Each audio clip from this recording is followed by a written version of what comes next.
my channel. So today we're going to do a huge book unboxing haul. I have about 3-4 boxes and some other little packages of books.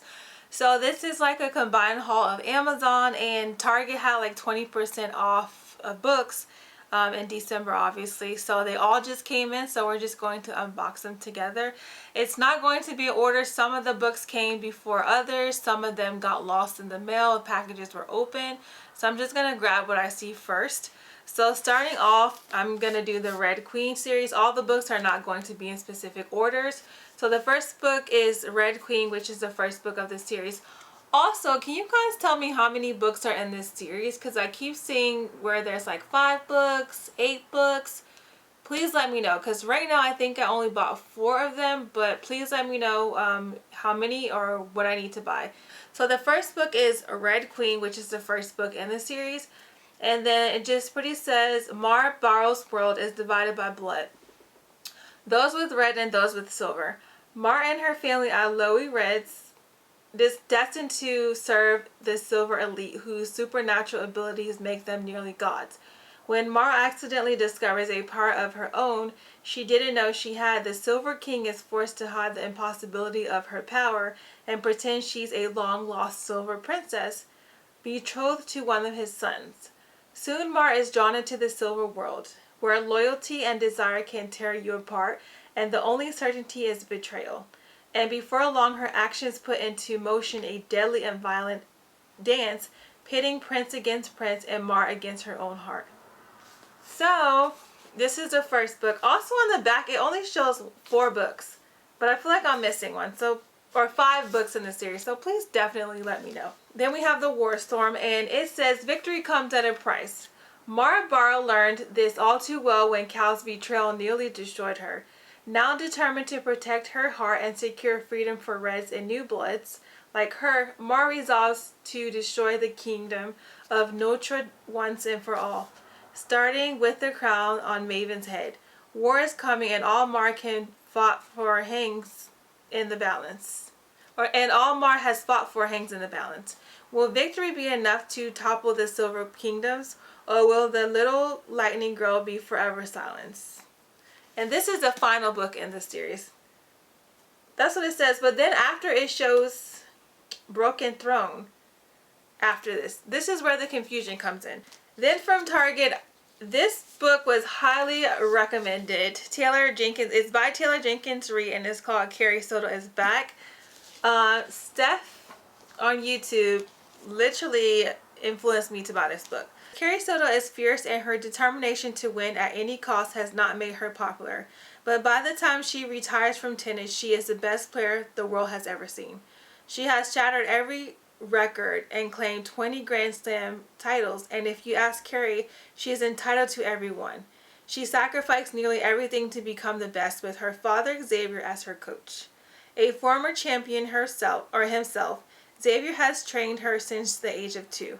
But 6 years after her retirement, Carrie finds herself sitting in the stands of the 1994 U.S. Open, watching her record be taken from her by a brutal, stunning player named Nikki Chan.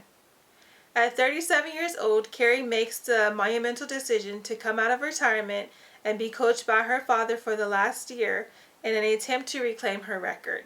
Even if the sports media say that they never liked the battle axe anyway, even if her body doesn't move as fast as it used to, and even if it means swallowing her pride to train with the man she once almost opened her heart to, Bo Huntley, like her, he has something to prove before he gives up the game forever. In spite of it all, Carrie Soto is back for the one epic final season. In this riveting and unforgettable novel, Taylor Jenkins Reid tells her most vulnerable, emotional story yet. So I'm really excited to read this. I've heard really good things about this. So if you read this, please let me know in the comments down below if you liked it, if you didn't like it. The next book is called The Perfect Marriage. And again, Steph influenced me to buy this book. It says, Sarah Morgan is a successful and powerful defense attorney in Washington, D.C. At 33 years old, she is a named partner of her firm, and life is going exactly how she planned. The same cannot be said for her husband, Adam. He is a struggling writer who has had little success in his career. He begins to tire of his and Sarah's relationship as she is constantly working. Out in the secluded woods at Adam and Sarah's second home, Adam engages in a passionate affair with Kelly Summers. Then one morning everything changes. Adam is arrested for Kelly's murder. She has been found stabbed to death in Adam and Sarah's second home. Sarah soon finds herself playing the defender of her own husband, a man accused of murdering his mistress. But is Adam guilty or is he innocent? This sounds really interesting. I love murder mystery themes, so I'm actually really interested to read this. And then this is from Amazon. Let's see.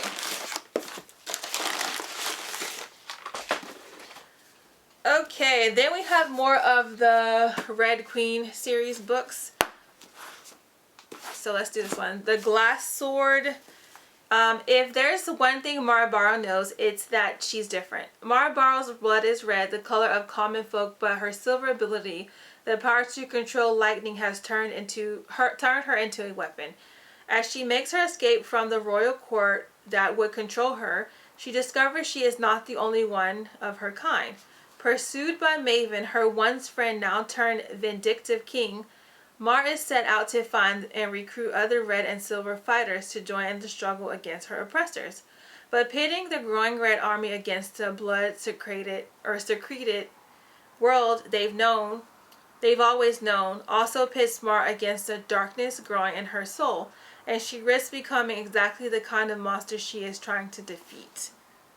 Like, the more I read the back of these books, the more interesting they sound to me. So I think that's probably the series that I'm going to start in January. This one, The King's Cage. When the lightning girl spark is gone, who will light the way for the rebellion? Mara Barrow is a prisoner, powerless, tormented by her mistakes. She lives at the mercy of a boy she once loved, a boy made of lies and betrayal. Now a king, Maven Color, continues weaving his dead mother's web in an attempt to maintain control over his country and his prisoner.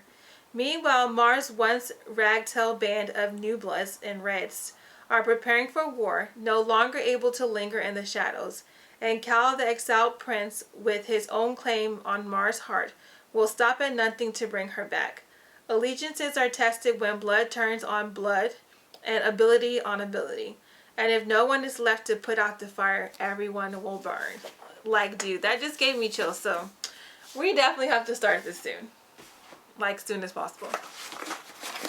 And then we have another package. I believe this is from the Target 20% off sale. Oh, there's 2 books in here. Okay, this book, If We Were Villains. It says, enter the players. There were 7 of us, then 7 bright young things with what precious futures ahead of us. Until that year, we saw no farther than the books in front of our faces. On the day Oliver Marks is released from jail, the man who put him there is waiting at the door. Detective Colborne wants to know the truth, and after 10 years, Oliver is finally ready to tell it. A decade ago, Oliver is one of the 7 young Shakespearean actors at Delsar Classical Conservatory, a place of keen ambition and fierce competition. In this secluded world of firelight and leather-bound books, Oliver and his friends play the same role on stage and off. Hero, villain, tyrant, temperance, ingenuine extra.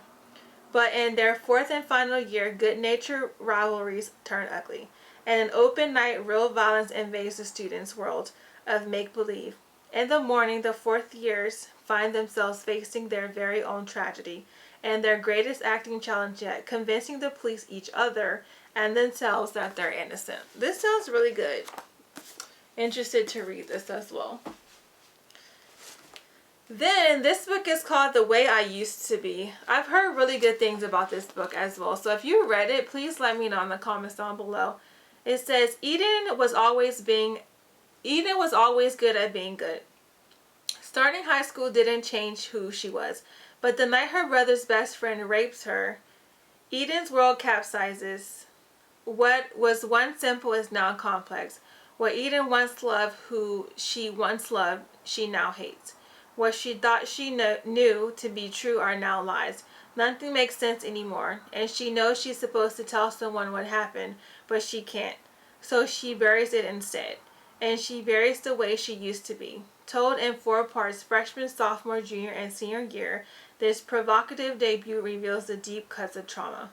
But it also demonstrates one young woman's strength as she navigates the disappointment and unbearable pains of adolescence, of first love and first heartbreak, of friendship broken and rebuilt, all while learning to embrace a part of survival she never knew she had hidden within her heart. So if you pick this book up, I would definitely read the trigger warnings before you pick it up, because I didn't know that this is what it was about, but definitely read the trigger warnings before you pick this up. Okay, so we're gonna go ahead and open this box. Okay.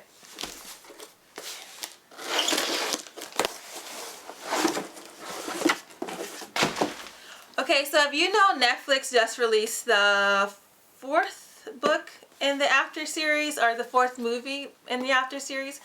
So I decided to like pick up the physical copies and read it. So it has, let me just open it. So there's 5 books in the series. So far there's 4 movies out. The first movie is on Hulu, and then there's 3 on Netflix. So the last movie that they're working on is Before, I believe. Yeah, Before. Okay, so I'm just gonna read these for you if you're not familiar with the series. I'm like back and forth with the series, but we'll just see. So the first book is After, and it says Tessa is a good girl with a sweet, reliable boyfriend back home. She's got discretion, ambition, and a mother who's intent on keeping her that way. But she's barely moved into her freshman dorm when she runs into Hardin. Dude, I'm going back and forth with Hardin. Like, I like him, but at the same time, I feel like he's very toxic. So please let me know what you think. It's like he's toxic, but he's also trying to figure out his trauma. But then he's really toxic. So it's like I like him, but at the same time I don't want to like him. But please just read the books. But yeah, I can't.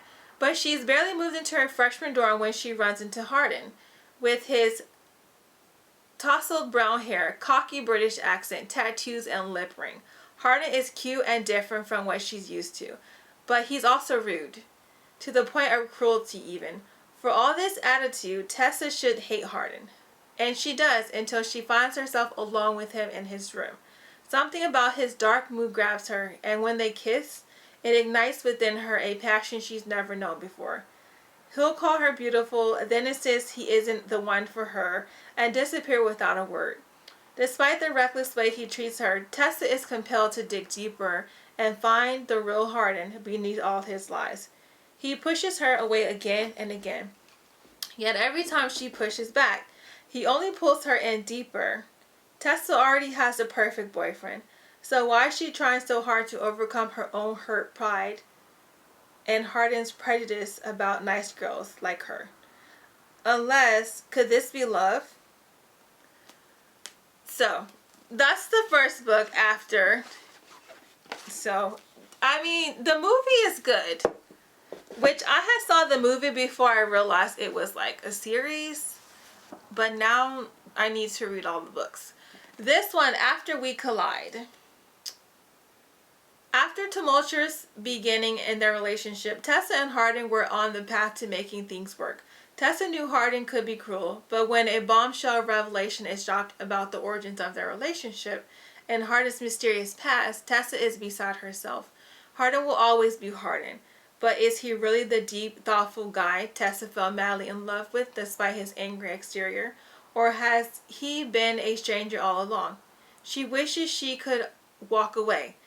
It's just not that easy, not with the memory of passionate nights spent in his arms. His electric touch, his hungry kisses. Still, Tessa's not sure she can endure one more broken promise. She put so much on hold for Hardin, school, friends, her mom, a relationship with a guy who really loved her, and now possibly even a promising new career. She needs to move forward with her life. Hardin knows he made a mistake, possibly the biggest one of his life. He's not going down without a fight. But can he change? Will he change for love? So that's the second one in the series. Third one, After We Fell. And look how thick this book is. Mercy. Let's see. This book is 834 pages. Y'all. Just as Tessa makes the biggest decision of her life, everything changes. Revelations about first her family and then Hardin's throw everything they knew before into doubt and make their hard-won future together more difficult to claim. Tessa's life begins to come unglued. Nothing is what she thought it was. Not her friends, not her family. Hardin, the one person she should be able to rely on, is furious when he discovers the massive secret she's been keeping. And rather than being understanding, he turns to sabotage. Tessa knows Hardin loves her and will do anything to protect her. But there's a difference between loving someone and being able to have them in your life. This cycle of jealousy, unpredictable anger, and forgiveness is exhausting. She's never felt so intensely for anyone, so exhilarated by someone's kiss, but is the irrepressible heat between her and Hardin worth all the drama? Love used to be enough to hold them together, but if Tessa follows her heart now, will it be to the end? Their relationship, honestly, is very toxic. So if you don't like that, definitely don't read this series, because it's like very toxic. It's like back and forth. It's like they love each other, but he's toxic, and then it's like if she does something wrong, then he literally was like, he's just ready to run all the time, like not stick it out, not fight it out. But they're very toxic, so I'm like interested to see how this series ends. But trust me, they're like toxic together. Tessa and Hardin have had enough surprises. Their bond is stronger than ever, but every new challenge they face shakes their foundation and Hardin's unpredictable facade to the core. As the shocking truth about each of their families emerges, it's clear the two lovers are not so different from each other. Tessa is no longer the sweet, simple, good girl she was when she met Hardin anymore, than he is the cruel, moody boy she fell so hard for. Tessa understands all the troubling emotions brewing within Hardin, and she knows she's the only one who can calm him when he erupts. He needs her. But the more layers of his past that come to light, the darker he grows, and the harder he pushes Tessa and everyone else in his life away. After all this time, Tessa's not sure if she really can save him. Not without sacrificing herself. Is love worth losing your identity, or is love worth losing her identity? She refuses to go down without a fight. But who is she really fighting for? Hardin or herself? Okay, this is the last book in the series. Hardin and Tessa's dramatic love affair become a vortex pulling in everyone around them. For the first time, these others are given voice as they appear before, during and after the events in the original After novels. Alongside them, Hardin's account of his first encounters with Tessa, which will change what you thought you knew about the brooding boy and the angel who loved him. At least this one's really thin, because After We Collided is huge. So that's the After series. Pretty thick. Okay, and I think this box is from Target as well. This is the next book that I picked up. Is Shatter Me in the Shatter Me series. I only bought this one. The rest on Target's website were sold out. So I need to check and see if they're back in stock, and then I'll buy them just to make sure that they're all the same size. I do know sometimes if you order books from like different retailers, they're not the same size. I don't want that to happen to me. But it says, no one knows why Juliet's touch is fatal, but the reestablishment has plans for her. Plans to use her as a weapon. But Juliet has plans of her own. After a lifetime without freedom, she's finally discovering a strength to fight back for the very first time, and to find a future with the one boy she thought she lost forever. In the electrifying first book in the Shadow Me series, Tara Mafi presents a riveting dystopian world, a thrilling superhero story, and an unforgettable heroine. I've heard great things about this series, so I'm excited to get the rest of the books and read the series.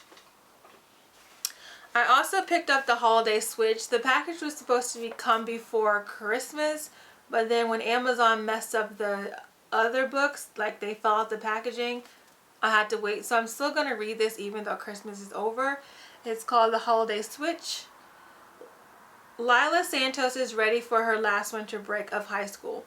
The snow in her small town of Hawley, New York is plentiful. The mood is as cozy as a fuzzy Christmas sweater. And she's earning extra cash working at the local inn, the setting of a greatest film of all time, Holiday by the Lake, while moonlighting as an anonymous book blogger.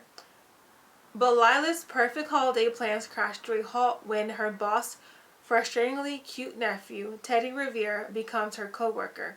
Lila is type A. Teddy is type anything but Lila's way. And the two of them can't stop butting heads over tangled icicle lights and messy gift shop merch. But when they accidentally switch phones one afternoon, they realize they've been hiding things from each other. Will their secrets and an unexpected snowstorm bring these rivals together? This book is pretty short. It's like 261 pages. I could probably literally finish this in 2 hours. So I'm still going to read it. The next book is Caraval. I've heard good things about this book as well. And it says Scarlet Dronga has never left the tiny island where she and her sister Tella live with their powerful and cruel father. Now Scarlet's father has arranged a marriage for her, and Scarlet thinks her dreams of seeing Caraval, the faraway one-a-year performance where the audience participates in the show, are over. But this year Scarlet's long dreamt of invitation finally arrives. With the help of a mysterious sailor, Tella whisks Scarlet away to the show. Only as soon as they arrive, Tella is kidnapped as Caraval's mastermind organizer. Legend. It turns out that this season's Caraval revolves around Tella, and whoever finds her first is a winner.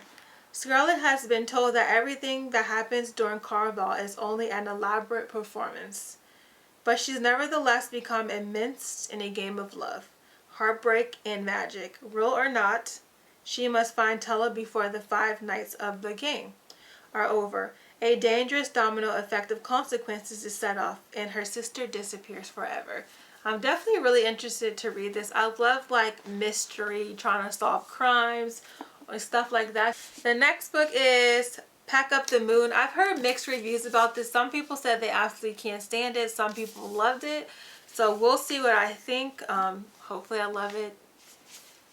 It says Joshua and Lauren were the perfect couple, newly married. They're wildly in love, each on a successful and rewarding career path. Then Lauren is diagnosed with a terminal illness. As Lauren's disease progresses, Joshua struggles to make the most of the time he has left with her, and to come to terms with his future, a future without the only woman he's ever loved. He's so consumed with finding a way to avoid the inevitable ending that he never imagines his life after Lauren. But Lauren has a plan hidden in letters that she leaves him. In those letters, one for every month in the year after her death, Lauren leads Joshua on a journey through pain, anger, and denial. It's a journey that will take Joshua from his attempt at a dinner party for family and friends to getting rid of their bed. From a visit with a psychic medium to a kiss with a woman who isn't Lauren. As his grief makes room for laughter and new relationships, Joshua learns Lauren's most valuable lesson. The path to happiness doesn't follow a straight line. So this is pretty interesting. It's like love, heartbreak, loss. Then we have Codename Verity. I've seen this book all over TikTok, Instagram. I'm like, I have to pick it up. A British spy plane crashes in Nazi-occupied France. Its pilot and passenger are best friends, but just one of the girls has a chance at survival. Arrested by the Gestapo, Verity is given a choice: reveal her mission or face a grisly execution. They'll get the truth out of her, only it won't be what they expect. A visceral read of danger, resolve, and survival. Codename Verity shows just how far true friends will go to save each other. This updated edition features a brand new short story, a retrospective from the author, and a Q&A. So I'm definitely interested to read this. It seemed pretty interesting from the reviews that I saw all over Instagram and TikTok. I'll Give You the Sun. This book has been sitting in my cart all year of 2022. I would check it out at the library and then just never have a chance to read it. It's been a weird reading year for me. At first, Jude and her twin brother are inseparable. Noah draws constantly and is falling in love with the charismatic boy next door, while daredevil Jude cliff dives and does all the talking for both of them. Years later, they are barely speaking. Something has happened to change the twins in different yet equally devastating ways. But then Jude meets an intriguing, irresistible boy and a mysterious new mentor. The early years are Noah's to tell. The later years are Jude. But they each have their only half of the story. And if they can find their way back to each other, they'll have a chance to remake their world. So I'm interested to see what this is all about and what happened to make them stop talking to each other. And the last book I have is Tell Me Lies. It's called Tell Me Lies. And then it says, tell me you love me, you need me, I'm yours. It's not over, you'll change. And it says, Lucy Albright is eager for a fresh start when she arrives at her small California college and immediately embraces all the college life has to offer. New friends, wild parties, stimulating classes. And then she meets Stephen DeMarco.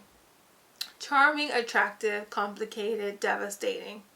Confident and cocksure. Stephen sees something in Lucy that no one else has seen, and she's quickly seduced by the sense of possibility that his attention brings her. Meanwhile, Stephen is determined to forget an incident buried in his past that, if exposed, could ruin him. And his single-minded drive for success extends to winning and keeping Lucy's heart. Lucy knows there's something about Stephen that isn't to be trusted. Stephen knows Lucy can't tear himself away, and their addicting entanglement will have consequences they never could have imagined. With psychological insight and biting wit, Tell Me Lies chronicles the yearning, ambitious desires, and dilemmas of young adulthood and the difficulty of letting go, even when you know you should. And I really hope that you guys enjoyed my haul. That was about 15 books, which is a lot of books, seeing as how I literally only buy 2 books at a time. But again, Target had like a 20% off sale, which they do every now and then. And then Amazon books are sometimes cheaper depending on what book it is. So I hope you guys enjoyed my haul. I enjoy filming it, and I can't wait until we read these books together. So I will be filming like reading hauls and me reading them, like no spoilers obviously, and giving my opinions. And please let me know if you read any of these books in the comments down below. Also, please suggest me some books that I should read this year. I'm trying to make this a better reading year. So definitely let me know in the comments below what books I should read, any opinions on the books that I showed you. And don't forget to like this video and subscribe, and I'll see you in my next video. Bye.